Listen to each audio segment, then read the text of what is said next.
Hello বন্ধুরা, মোহনার দিকের আরও একটি নতুন ব্লগে তোমাদেরকে অনেক অনেক স্বাগত। তোমরা নিশ্চয়ই খুব ভালো আছো। আর আজ আমি তোমাদের সাথে শেয়ার করব একটি নোনতা রেসিপি। সেটা হচ্ছে নিমকির রেসিপি। আর একটু অন্যরকমভাবে আমি নিমকিটা বানিয়েছি। তো আমরা যেভাবে এমনি কুচো নিমকি, তারপরে বড় নিমকি যেগুলো বানাই, তার থেকে একটু আলাদা ধরনের, তবে ময়দা দিয়েই বানিয়েছি। আর এটা হচ্ছে চায়ের সাথে মানে খাওয়ার জন্য ভীষণভাবে পারফেক্ট একটি রেসিপি। তো দেখো আমি কিভাবে বানাচ্ছি। প্রথমে ময়দা নিয়েছি, ময়দাটা যে যেরকম বানাবে সে সেরকম নেবে। আমি এখানে ওই 2 কাপ নিয়েছি। তো তারপরে এর মধ্যে দিয়ে দিলাম নুন আন্দাজ মতো, আর দিয়ে দিলাম একটু গোলমরিচের গুঁড়ো। আর এখানে দেবো আমি, দেখো, জোয়ান। জোয়ান দিচ্ছি এখানে। কালো জিরেটা কিন্তু আমি দিচ্ছি না। কালো জিরে যেরকম আমরা নিমকিতে দিই সেটা আমি দিচ্ছি না। আর এখানে জোয়ান দিলাম। আর দেবো কাসুরি মেথি। কাসুরি মেথিটাকে দেখো আমি একটু শুকনো খোলায় একটু নেড়ে নিয়েছি যাতে একদম মুচমুচে হয়ে যায়, দিয়ে ওটাকে গুঁড়ো করে দিয়ে দিয়েছি যাতে মিশে যায় আর কি ময়দার সাথে। তারপরে ময়দার মধ্যে আমি ময়ন দিয়ে দেবো। আর এই ময়নটা কিন্তু আমি এখানে ঘি দিয়ে দিচ্ছি। দেখো, তেল দিয়েও দেওয়া যাবে, কিন্তু তেল দিয়ে দিলে না অন্য ধরনের একটা মানে মুচমুচে ব্যাপারটা, এই মুচমুচে ব্যাপারটা কিন্তু আসবে না। তো সেই জন্য ঘি দিয়ে এখানে দিলেই ভালো হয়। এবারে ঘি দিয়ে কেউ না দিতে চাইলে সেক্ষেত্রে সাদা তেল দিয়েও দিতে পারে। তো দেখো আমি এখানে বড় চামচের 2 চামচ ঘি দিলাম। তারপরে খুব ভালো করে এটাকে ময়ন দিয়ে দিচ্ছি, যাতে মুঠো করলে এরকম বোঝাই যাবে যে ময়নটা হয়েছে কিনা। তো তারপরে এইভাবে খুব ভালো করে মিশিয়ে নিয়েছি। তারপর আমি জল দিয়ে একটা বেশ শক্ত ডো বানিয়ে নেবো। কারণ কি, এটা খুব বেশি কিন্তু নরম করা যাবে না। তো প্রথমে একটু শক্ত করেই মাখাতে হবে, ভালো করে স্মুথ করে মাখিয়ে তারপরে এটাকে একটু 10 মিনিট মতো আমি এখানে ঢাকা দিয়ে রেখে দিচ্ছি। তারপরে দেখো, ময়দা নিয়েছি 2 চামচ, আর তার সাথে ঘি দিয়ে দিলাম 2 চামচ, দিয়ে তারপরে একটা মিশ্রণ বানিয়ে রাখছি, যেটা ওই নিমকিটাতে লাগবে আমার। আর এইটা কি বলো তো, এটা দিলে মানে মুচমুচে ব্যাপারটা ভীষণই ভালো হয়। ভীষণই ভালো হয়, আর এটা দিতে লাগবে। আর এখানে দেখো, ঘিয়ের বদলে তোমরা তেল দিয়েও কিন্তু এটা বানাতে পারো, তেল আর ময়দা দিয়ে।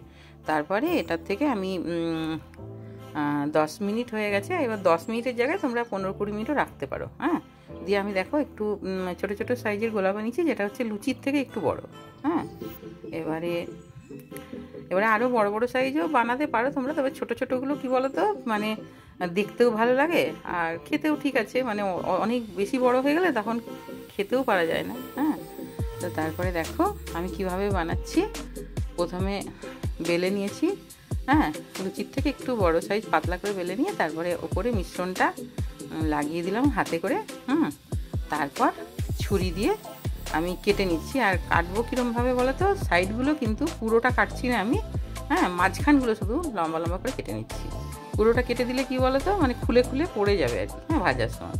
তো সেই জন্য যাতে আটকে থাকে সেই জন্য 2 সাইডটা কিন্তু আমি কাটছি না। দেখো, মাঝখানটা শুধু সরু সরু করে কেটে নিচ্ছি ছুরি দিয়ে। তারপরে এটাকে আস্তে আস্তে ভাঁজ করে নেব।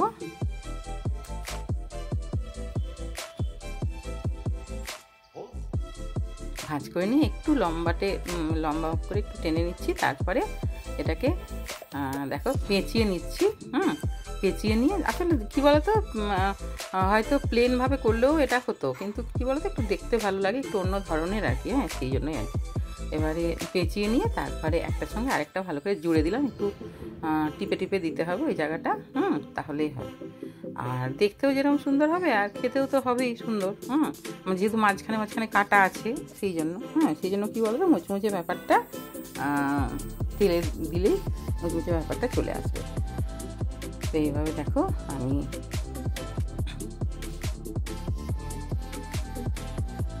বেলে নিয়েছি। তারপরে আবার ওই মিশ্রণটা মাখিয়ে দিলাম। মাখিয়ে দিয়ে তারপর আমি ছুরি দিয়ে একই রকমভাবে কেটে নেব।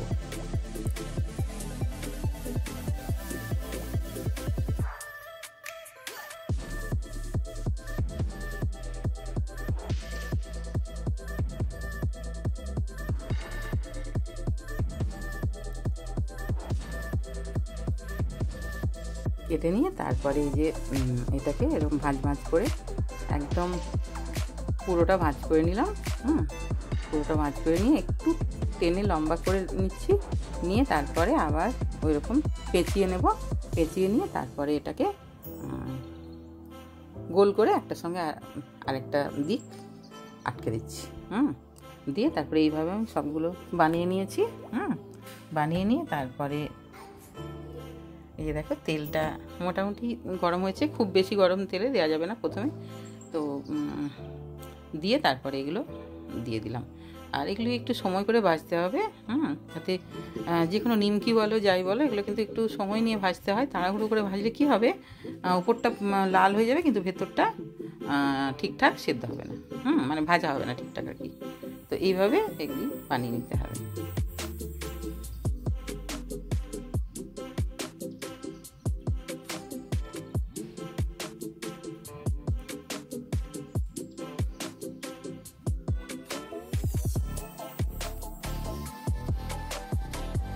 আর এই পিঠ উল্টে উল্টে সাবধানে উল্টে উল্টে ভেজে নিতে হবে।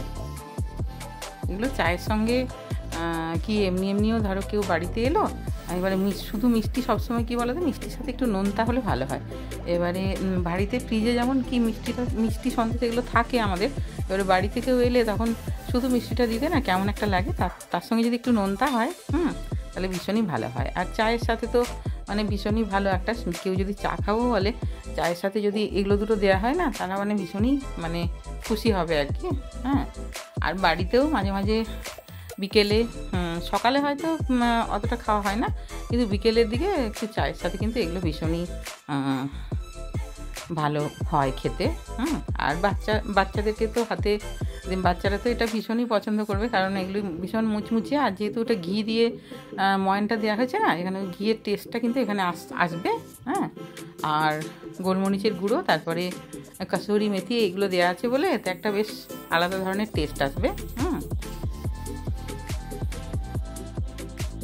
তো এইভাবে দেখো প্রথমবারেরগুলো তো আমার হয়ে গেছে, এবারে দ্বিতীয়বারেরগুলো আমি ভেজে নিচ্ছি। আর বেশ একটু লালচে করে ভেজে নিচ্ছি।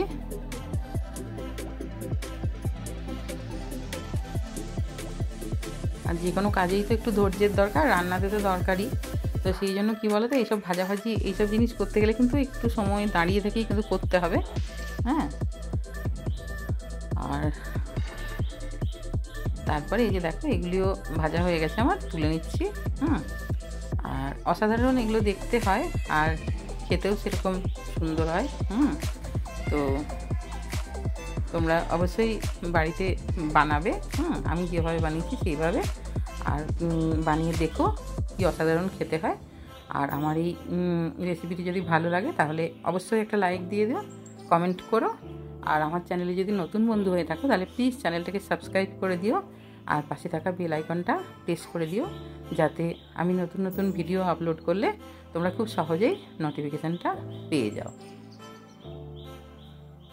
সবাই খুব ভালো থাকবে, দেখা হবে আরও একটি নতুন ব্লগে। বাই।